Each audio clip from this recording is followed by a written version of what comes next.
Hello મિત્રો, નમસ્કાર, જય Hind, Vande Mataram. Job government information ચેનલમાં તમામ મિત્રોનું સ્વાગત છે. મિત્રો, તાજેતરમાં ગુજરાત ગૌણ સેવા પસંદગી મંડળ ગાંધીનગર દ્વારા જાહેરાત ક્રમાંક 302/2025 સિનિયર વૈજ્ઞાનિક મદદનીશ વર્ગની 18/1/2024 રોજ લેવામાં આવેલ સીબીઆરટી પરીક્ષાની પ્રોવિઝનલ આન્સર કી અને રિસ્પોન્સ શીટ સંબંધી અગત્યની સૂચના જાહેર કરવામાં આવેલી છે. તો વિગતે જોઈએ મિત્રો.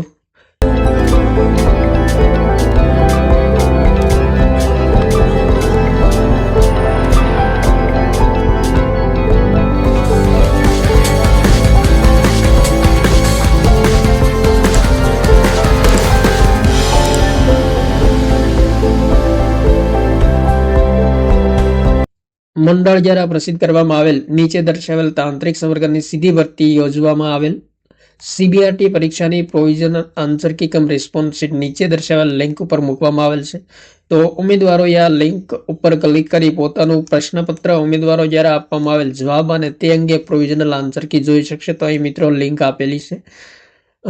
સિનિયર વૈજ્ઞાનિક મદદનીશ જેમની સ્પર્ધાત્મક પરીક્ષા 18/1/2024 રોજ યોજાઈ હતી અને પ્રોવિઝનલ આન્સર કી કમ રિસ્પોન્સ શીટ જોવા તેમજ ઓનલાઈન વાંધા સૂચન રજૂ કરવા માટેની તારીખ અહીં મિત્રો સમય આપેલો છે.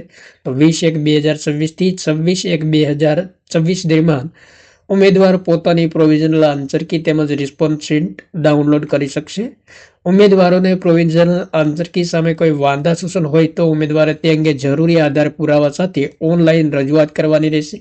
આ પરીક્ષામાં સેક્શન એ માં 60 પ્રશ્નો અને સેક્શન બી માં 150 પ્રશ્નો પૂછવામાં આવેલ અને પ્રસિદ્ધ કરેલ આન્સર કીના જવાબ સામે ઉમેદવારને વાંધો હોય તો ઓનલાઈન વાંધા સૂચન ઉક્ત જાહેરાતો સામે દર્શાવેલ તારીખ અને સમય સુધીમાં રજૂ કરી શકાશે. તો પ્રોવિઝનલ આન્સર કી સામે વાંધા સૂચન કરવા અંગેની સ્ટેપ બાય સ્ટેપ ગાઈડ સૂચનાઓ અહીં આપેલી છે. તો તમામ સૂચનાઓ એક વખત વાંચી લેવાની રહેશે. અહીં મિત્રો લિંક આપેલી છે, તેમના પર ક્લિક કરીને સિલેક્ટ એડવર્ટમેન્ટ નંબર, ત્યારબાદ confirmation number, date of birth નાખી કેપ્ચા કોડ અહીં મિત્રો આપેલા છે તે નાખી લોગિન કરવાનું રહેશે. ત્યારબાદ આ મુજબનું પેજ ખુલશે, જેમાં application details, candidate response, object form ત્રણેય વિકલ્પ જોવા મળશે.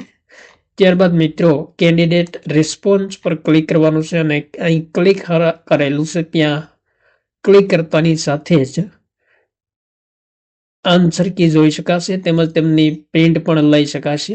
તો સેવ એઝ પીડીએફ કરવાથી પ્રોવિઝનલ આન્સર કી કમ રિસ્પોન્સ ડાઉનલોડ થઈ જશે ડિવાઇસમાં.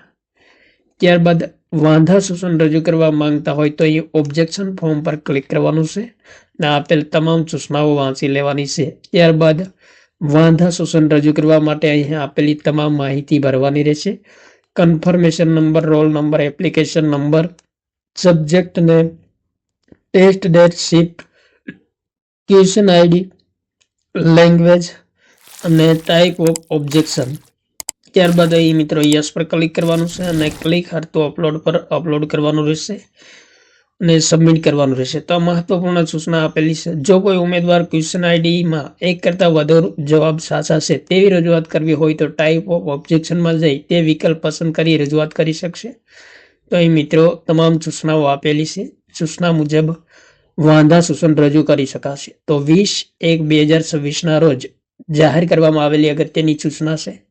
ત્યારબાદ મિત્રો ક્વેશ્ચન પેપર પણ જોવા મળશે. 302 સિનિયર સાયન્ટિફિક આસિસ્ટન્ટ જેમનું પ્રશ્નપત્ર પણ મિત્રો જાહેર કરવામાં આવેલું છે અને સાચા જવાબો પણ જાહેર કરવામાં આવેલ છે. તો જે ઉમેદવારો પ્રશ્નપત્ર જોઈ શકશે, તો તમામ ઉમેદવારો જેમણે ભાગ લીધો હોય તેમણે પ્રશ્નપત્ર એક વખત જોઈ લેવું જરૂરી છે. તમામ પ્રશ્નોના જવાબો આપેલા છે.